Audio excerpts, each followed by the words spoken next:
You're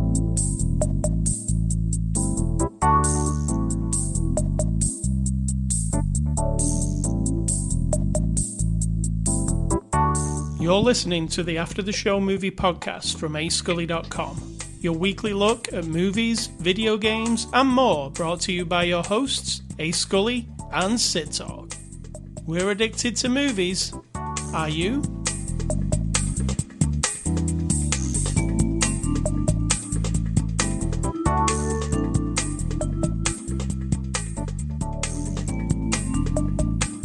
Good afternoon, viewers. Why do I always say good afternoon, Sid Talk? And why are you calling them viewers? Do you have a hidden camera? I don't have a hidden camera. I don't have viewers, and it's not afternoon probably where you are. Correct. What the hell is going on? I've been trying to tell you this for years. What you're saying to people will not apply to when and whenever they're listening. But hey. All right, good evening, listeners. Good morning, listeners. Whatever. Any time of day in the whole of the future of human existence, you might be listening to this. Happy brunch, listeners. Yeah, I don't know why I said there might not be brunch in 1,000 years when someone might be listening to this. This is not the before the after the show discussion. Do you feel like brunch will become an outdated concept? Is it not already? I think it is. They're really going, that's like chasing a squirrel there, because we were not talking about brunch or the future. Before the after the show discussion was pretty much nothing. That's why I decided to talk about brunch. Let's get on to it. Let's do a show, Sid Talk. Let's do it. All right. It's Saturday, August the 13th. This is After the Show 749. We're a movie review podcast. Every week we look at a new movie. This week we're looking at the 2022 movie Lightyear. It's a September the 13th Blu-ray release. We watched the streaming version this weekend. It's rated PG from our friends at Disney and Pixar. Sid Talk, give us a synopsis of Lightyear. It is the movie that Andy had watched in Toy Story, from which the merchandise of Buzz Lightyear came from. So it's a movie about, it's not an origin story, really, of Buzz Lightyear. It's just his adventure in space. Like the real deal, not the toy. I'll give you the one off the box. While spending years attempting to return home, Maroon Space Ranger Buzz Lightyear encounters an army of ruthless robots commanded by Zurg who are attempting to steal his fuel source. It's very specific. It's very specific. That's like really, really specific. That's just basically some plot points. My question is there going to be a Pixar movie of Buzz Lightyear? Okay, so this movie is the movie from a movie, right? So that means that's just a movie. That means the guy playing Buzz Lightyear in the movie we just watched. Yes. In their Pixar world is just a guy, like an actor. Yes. Will there be a movie about making the movie that turns into a space adventure? See what I'm saying? Inception. There's endless possibilities. Yeah, if you think about it, like you're like, well, this is the movie that the kid from Toy Story watched. Mm-hmm. That got him to ask his mum and dad to buy him a Buzz Lightyear toy. Correct. And then his Buzz Lightyear toy came to life? So it's just a movie. Right. See what I'm saying? But the real Buzz Lightyear came to life in Andy's room. The real question is, were the toys really alive in Toy Story? I feel like, no, they were not. But then that would be... Blasphemy, and lots of children would cry. So yes, they were. They were all alive. Did you like this movie better than the one we watched last week? The one we watched last week was Prey. I love that one. Did you? Yeah. Oh, right. I told you I loved it, and you said did. You didn't really like it. But did you like this one better? No. Okay, then the real question is, did I like this one better? Yes. Yes, I did. Which is weird, because you like this better than a Predator movie? I mean, overall. This is... I was more entertained. Let me tell you what Sid Talk said when we went to the movie room. And on the projector, I had the title screen of this movie up. And she looked at it and said, listen to this sacrilegeness. She said, Lightyear? Why are we reviewing that? And I said, because it looks good, and I got a copy to review. And she said, oh. Like, really disappointed. And then I got over it. Yeah. Pretty quick. And what did you say? You'd read something Only headline. No. Only I don't read things much. Just headlines that people were not happy that the original Buzz Light voice wasn't, or Buzz Lightyear voice wasn't the same. That's it. That's all I said. Right, so they were saying it wasn't Tim Allen, so hence it's bad. Well, not bad, just, if you're going to do it, do it. But then, like you said, before it started, you're going to get over that real quick, and then I did, so. Yeah, because I'd read the press release, which opened with the lines, this being the movie. Right. Yeah. So I knew that part, so I was thinking, they've got to explain that at the beginning of the movie. And what did they do at the beginning? They put a little black... Instantly, yes. Instant thing to say, hey. Not that it should matter, I was just being stupid, so. Yeah, exactly. Stupid. So, Sito, what did you think of Lightyear? I loved it. It was really fun. The end? The end. What did you think? Well, I'll say that we've seen all the Toy Story movies, right? We've seen most of the Pixar movies. Probably not everything, but most of it. I love the Toy Story movies. I think they're really charming. I think they got better along the way. The third one's the highlight for me. I don't like the first one the best. I like the third one. It's really sad, the third one. Do you remember? Yeah, we're not talking about Toy Story. Well, this is a Toy Story movie. It isn't. It is. This is the movie that Andy had toy from. We know that. That's but it. It is still in the franchise of Toy Story. I mean... We've watched all of the Toy Story movies, and I enjoyed them all, but I thought the third one was its peak. Now, this one, I like. I did enjoy the whole thing. The animation has come such a long way. It's actually breathtaking to look at, don't you think? Gorgeous.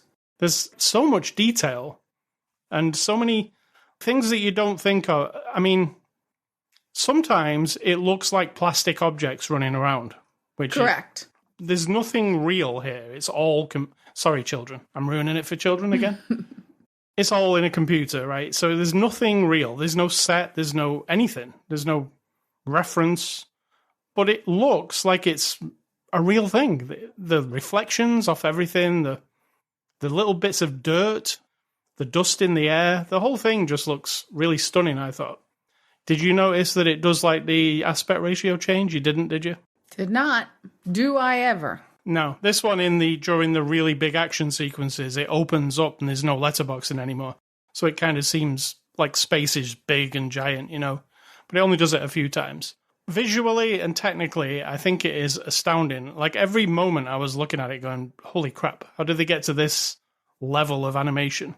The way the animation is done, it's almost like on purpose, they didn't do it perfectly. So it looks a bit stop motion-y sometimes. Oh, I didn't see that at all. It's not perfectly smooth the way it animates, but that makes it look better, I think. It's but like if I don't see that, is that a thing? I don't know if it's a thing, but I noticed it. Okay. Now, the story itself, I thought it was fairly generic in terms of like what Disney put out. It didn't have any big surprises for me. You mean the one big surprise didn't surprise you? Well, the one big surprise was revealed in Toy Story 2 already. Remember? No. Spoilers for Toy Story 2. They did a whole scene with the I am your father. Oh, I don't remember that. Yeah. So no, that wasn't spoiled for me at all. I was like, oh. It made no sense, but I was like, oh, okay. Right, they kind of just spun it again and did it again. But yeah, they've already done that before.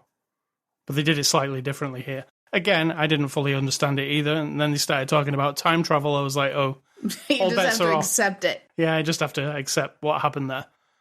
As far as it being an adventure in space, that's what it is with Buzz. I thought the first 20 minutes were my favourite part, because it actually got pretty sad.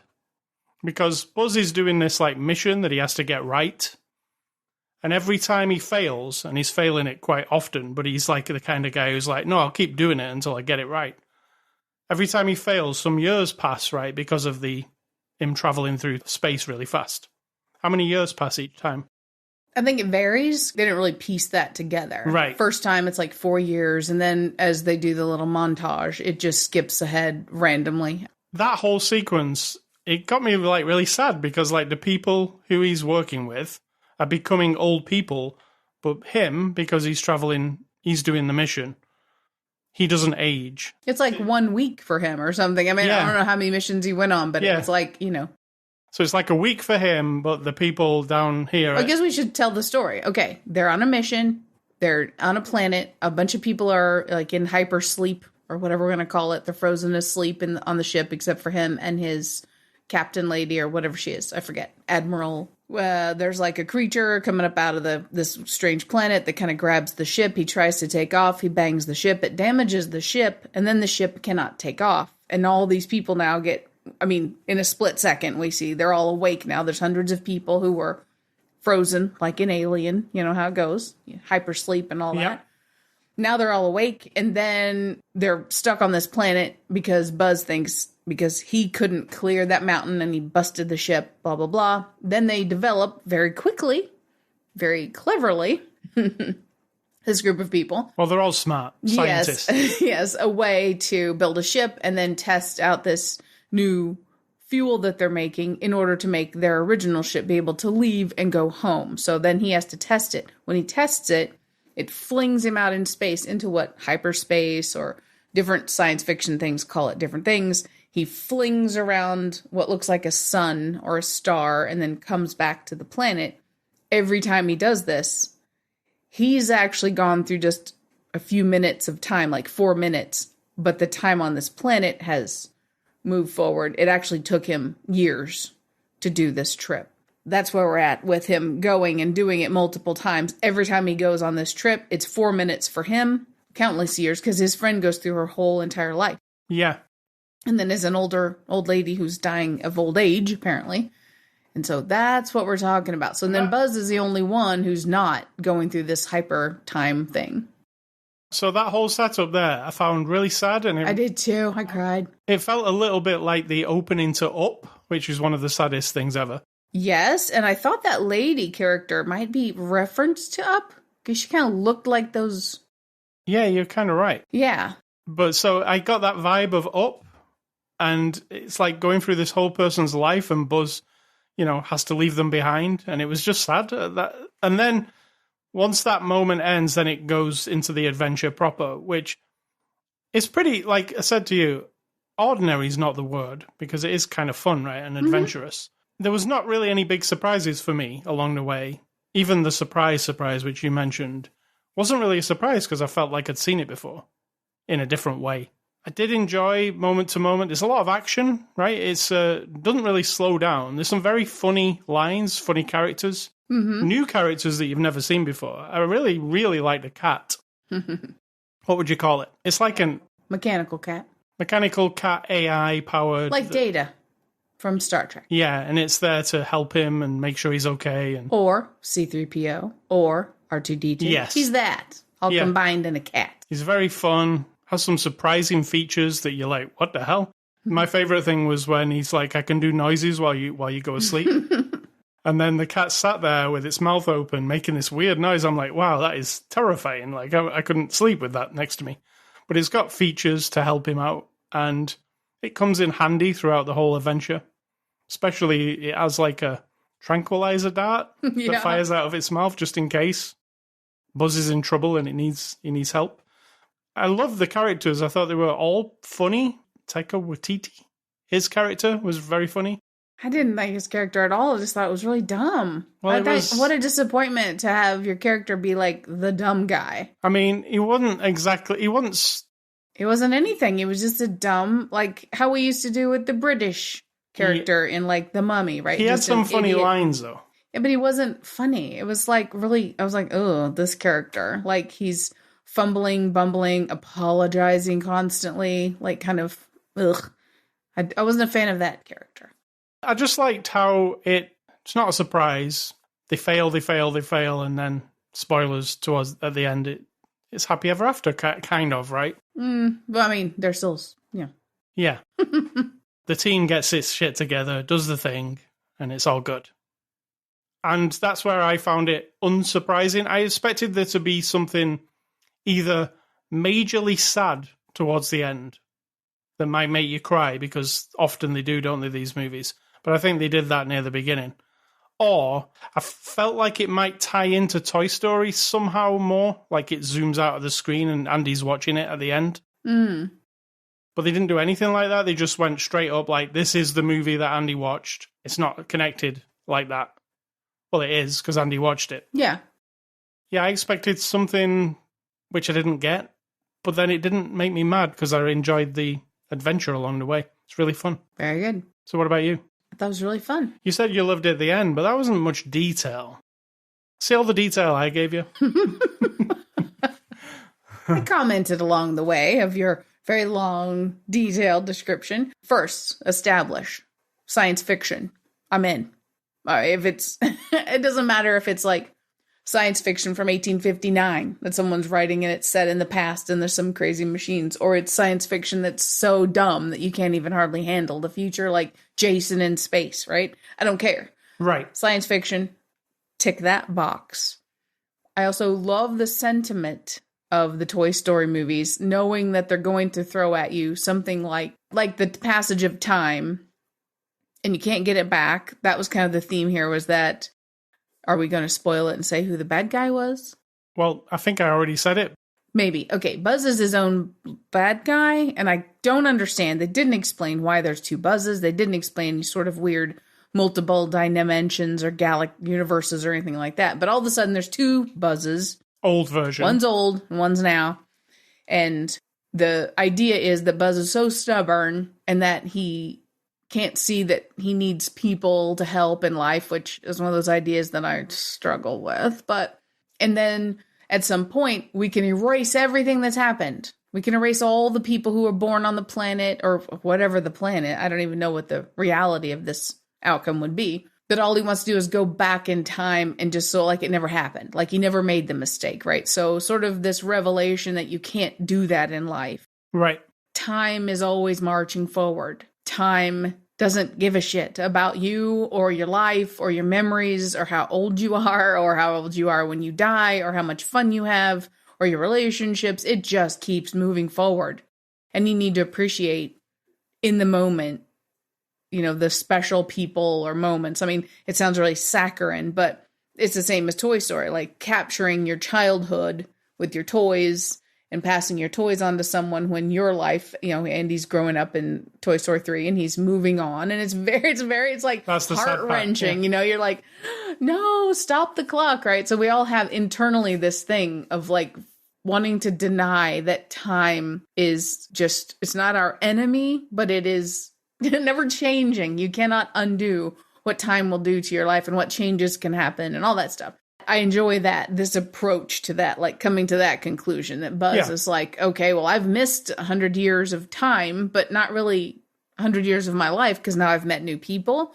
I understand they have value and they're important and their life is important. And I don't want to like use my own stubbornness. Like he's so fixed on the mission of getting everyone back to Earth, basically. But then he kind of lets go of that and accepts what time has done, you know, in his life. Yeah. So that I really like. Yeah, because it does fit into the theme of the other movies. Yes. And I do agree somewhat that I was like, it's just Buzz? Because if you had explained it to me, even in one line of bullshit science fiction mumbo jumbo, I would have been fine with it. I'm all over the timey-wimey, crookedy time stuff, you know, like I'm into Star Trek and Doctor Who, and I can accept anything as long as you give me like one line of dialogue other than when the old Buzz Lightyear is saying to the young Buzz Lightyear, well, this one time when I came back, I took off into space and found this thing, but you then didn't. If you explain it that way, aren't there hundreds of Buzz Lightyears flying around? Good point. But we have no origin of like that there's some anomaly on the planet. See, I'm making stuff up for them. Like there could be an anomaly. There could be like a split in time space and this planet is just in a weird, anything like that. But we don't have any. It's just like, oh, I happen to exist and you exist. And yeah, that kind of threw me off a little bit. I'm like, okay, I'm rolling with the punches here. I'm just going to ride along. I'm tubing down the river of Buzz Lightyear and see where it takes me. So I still enjoyed it. And then I was like, well, maybe he's not really him. Maybe it's like a ploy by some alien creature or by someone from Earth who's like, for some reason, wanted to trap these people on this planet because there was some resource that was there. But then, you know, that would have been boring too, right? Because that would have been like Avatar or like or Alien, where the company or the corporation now is trying to exploit space travel, whatever. So anything would have been like, not super surprising, I think. So it's just really a straight-up adventure. Tries to is. throw in a twist, but I don't feel like that. Teaches you about friendship and the importance of everybody's lives and stories, and I think that's fine. That's a fine message. It is. So let's get on the cast. Buzz Lightyear, played by Chris Evans in this movie. Obviously played by him, because this is the movie about Buzz, not real Buzz. Or is it real Buzz? Real Buzz. You know what I really liked about Chris Evans' delivery of it? He wasn't doing like an impersonation of Tim Allen, but No. But it was heroic and felt right to me. Like I think he really did a good job of it. I wasn't thinking about Captain America when Buzz was talking. I forgot all about Captain America, so it didn't even register with me. Izzy Hawthorne is played by Keke Palmer. She was excellent. I really liked one of her little plot threads where she was afraid of space. Yeah. So she had a plot thread where she had to overcome that in this difficult situation and float through space for a minute or so. Thought that was really cool. And I really liked her. Who else we got? We got Peter Zorn as Socks, the cat. The cat was fun. Dale Soules as Darby. That's the older lady who goes along with Taika Waititi. They are like the side kind of goofy Yeah, character. it was really a waste of opportunity to me. Like, they were just, it was unfortunate. Yeah. And Taika Waititi plays Mo.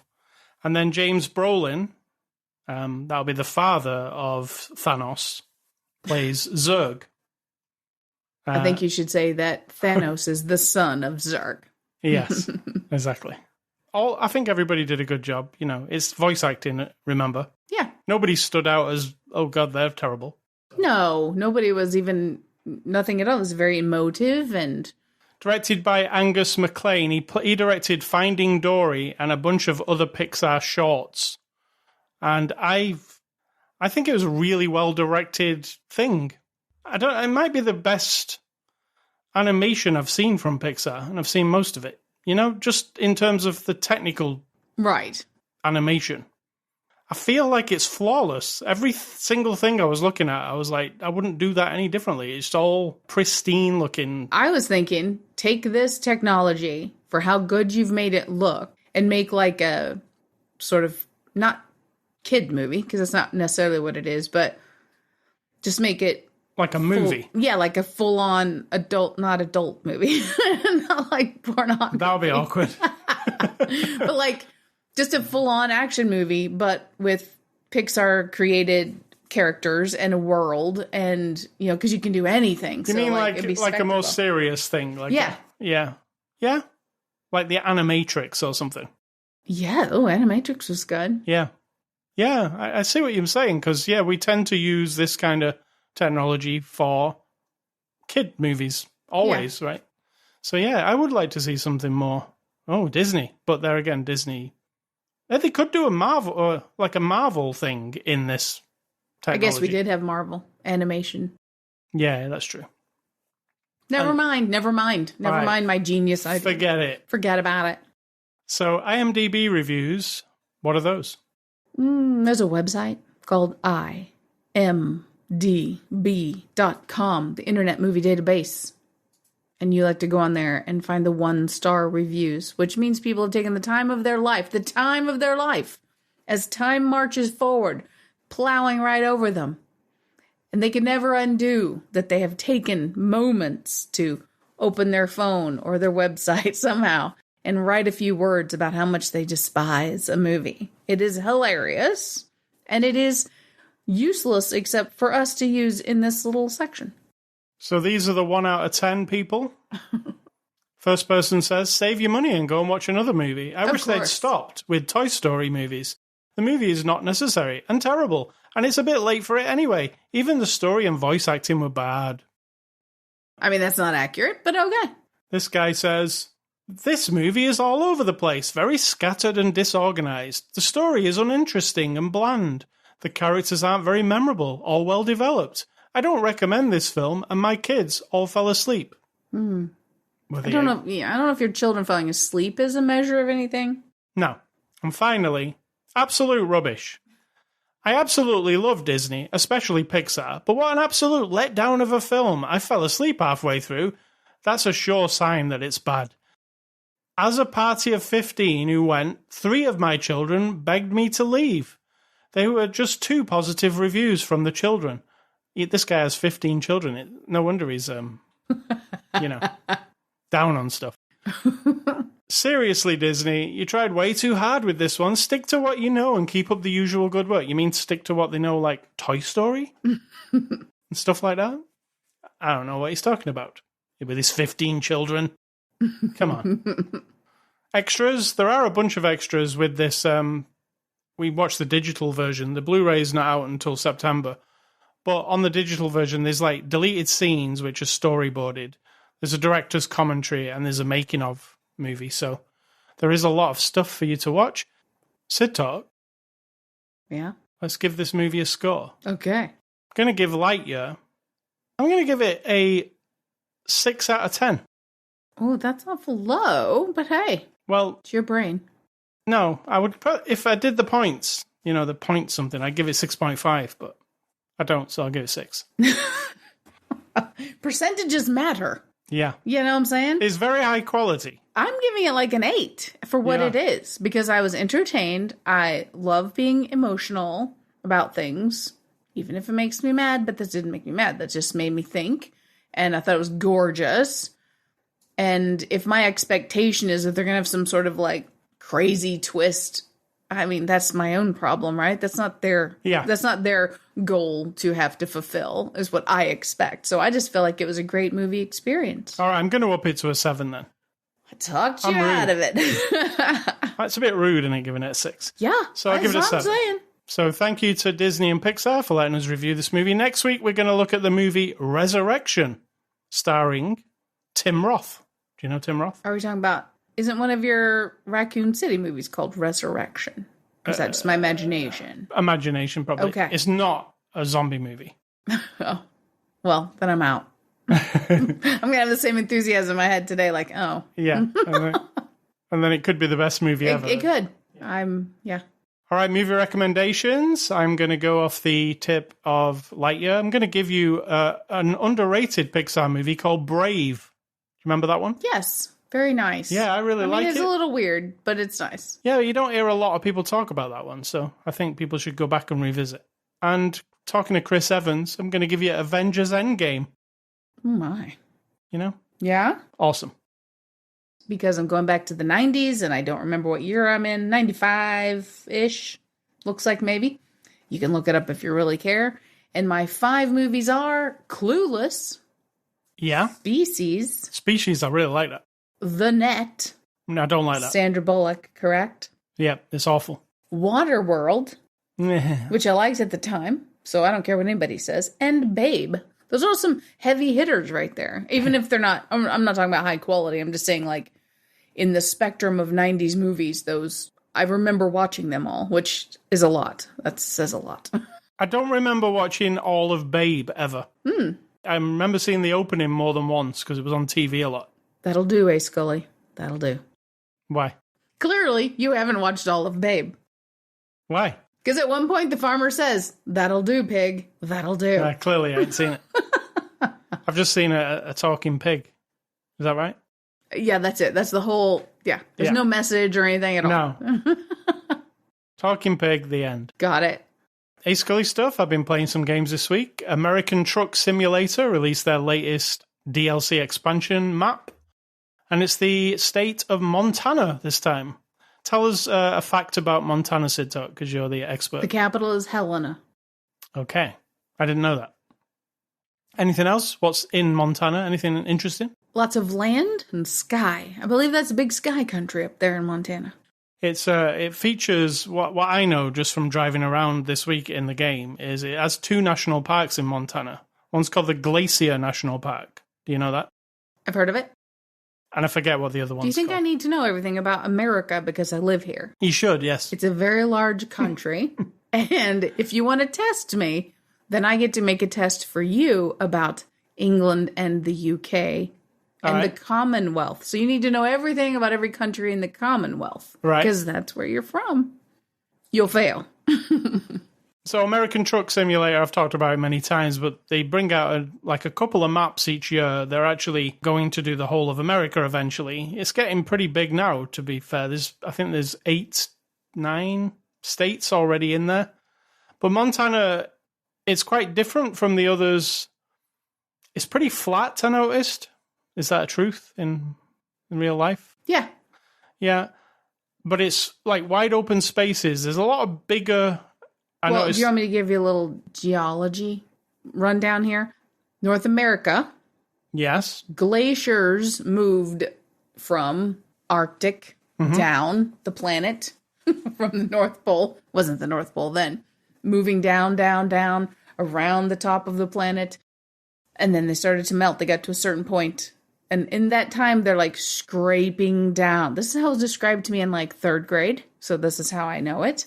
3rd or 4th grade. Could have been Mrs. Fox. I'm not sure.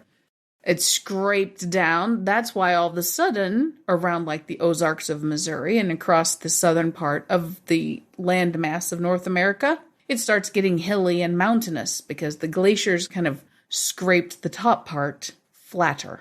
So there you go. There's my geology lesson for you. So that's where the Glacier National Park Correct. Yes. Now, any of that's not true, I don't care. That's what I remember being taught. I'm sticking with. So the 2 national parks that are in Montana are both represented here. You can drive through them. I've noticed on the highways that you're driving on, there's much bigger like truck stop areas, almost like little villages where all the truckers stop. There's big like supermarkets, and which I've never seen in the other maps. So there must be a lot of freight that gets hauled around Montana area, or at least goes through there to take it from one place to the other. There's some new trucks in there that you can buy. You know, it doesn't make major changes to the game, but every 3 to 6 months they do release a new map. And it's not the kind of map like Montana where you'll just like drive around it in a day and then you'll have seen it all. It'll take you a few weeks to get around it all because it is pretty big.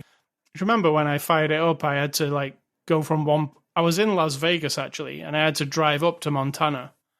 And it took me an hour and a half just to get from where I was to Montana so I could even see it. So that's how kind of big the map is.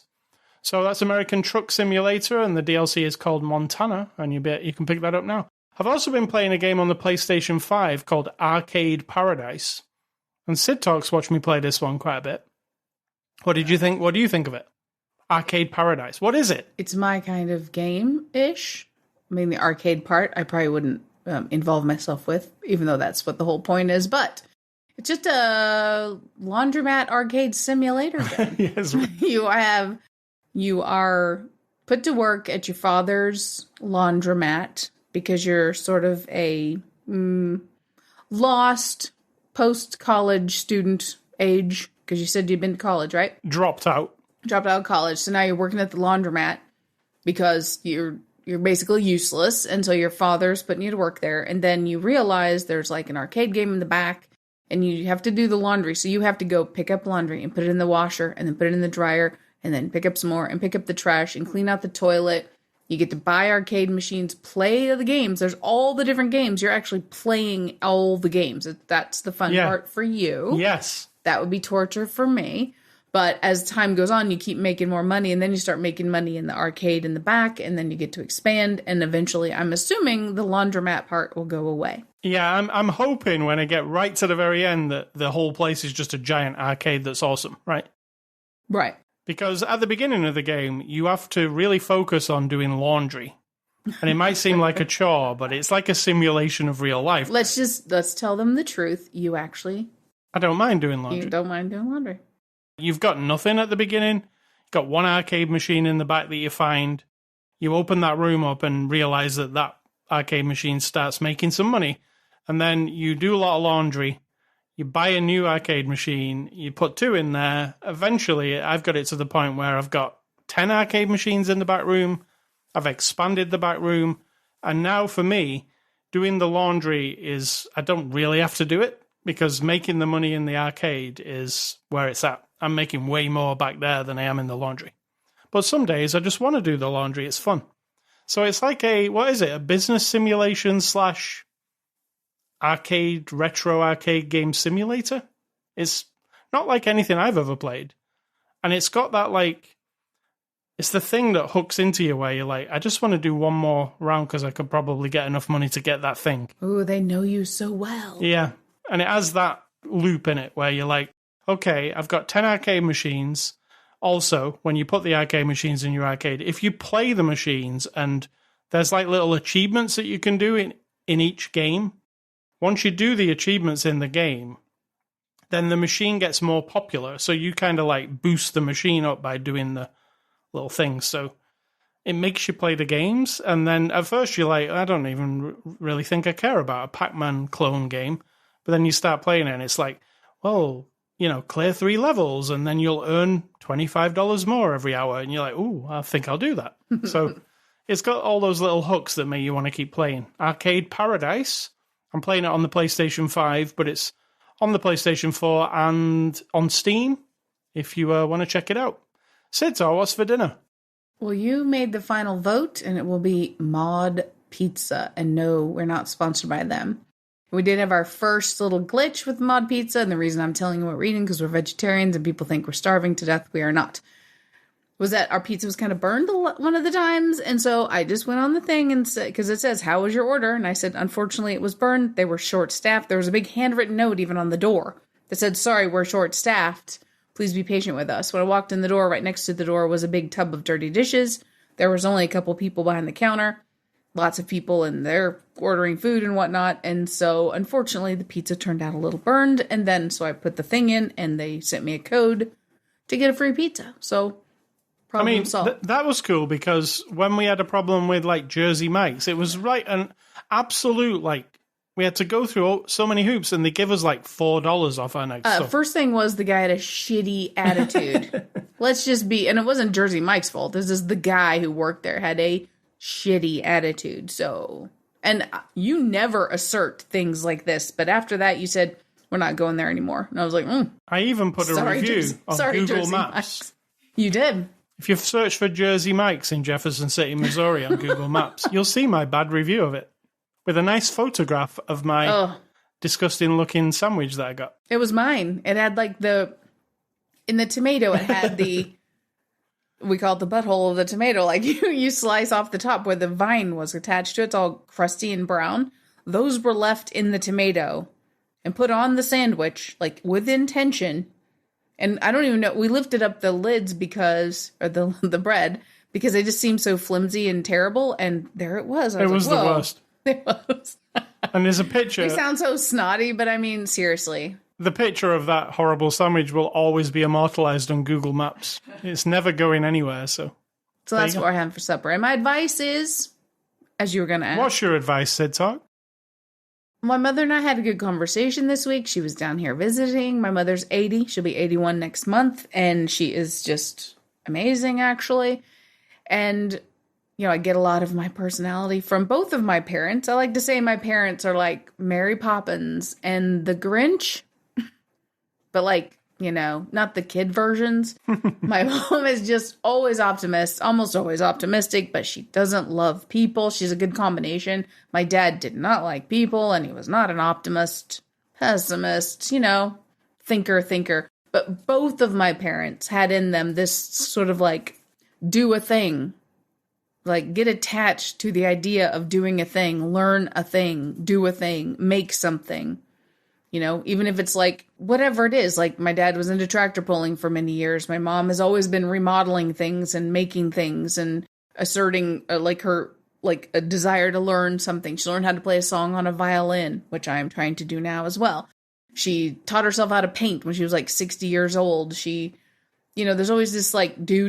People say to me all the time, like, oh, it must be nice to have so much time on your hands because you don't have children. Well, my mom raised 4 children, and still she had time through my whole life, even when I was a kid, to always be doing things of her own, like all of our stuff, including making our clothes and homemade food and going to every cheerleading practice. She made all the cheerleading outfits. She went to all the ball games. She was into 4-H and brownies, and she was my brownie leader. She did all the stuff, and she also was always doing her own thing, remodeling a thing or redesigning a thing or making something and interested in all kinds of things, always.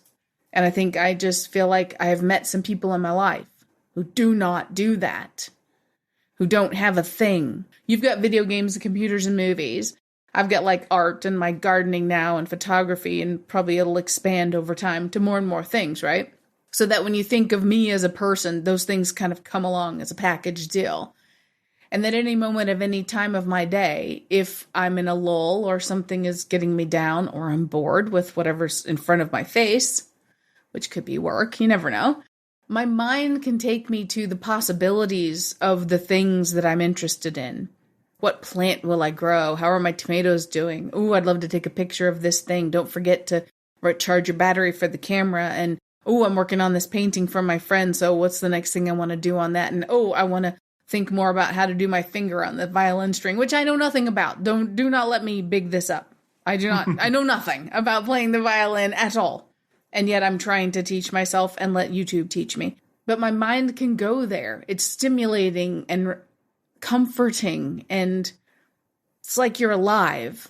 So I would you do all this stuff, and either way, either you do nothing and you're not interested in anything and everything's too hard and you're going to fail at everything and everything's stupid and a waste of money and waste of time, and then you're going to die. I might do a bunch of stuff and think about the possibilities and expand my mind as much as I can and do all the stuff, and it's all a waste of time and waste of money, and then I'll die. True. Either way, the story is going to end the same way. But in the meantime, I feel like I'm having more fun. Just saying. All right. Well said. Well done. So, Sid Talk, let's explain about this podcast. You can catch it on anchor.fm/after the show. You can also get it on Spotify. You can get it on Amazon Music. You can get it on all of the places that podcasts are available. You can catch us on social media, Twitter, Facebook, Instagram, A Scully and Sid Talk. 2 separate things. You can also go to ascully.com if you just want all the information about the podcast. It's all there. You can email feedback to me, ascully@ascully.com. Don't email Sid Talk. She doesn't want any of your emails. And stay classy, Mr. Buzz Lightyear. I'm sure there are a lot of new fans from this movie. And I'm going to say, think for yourself, because if you're not doing it, someone's probably doing it for you.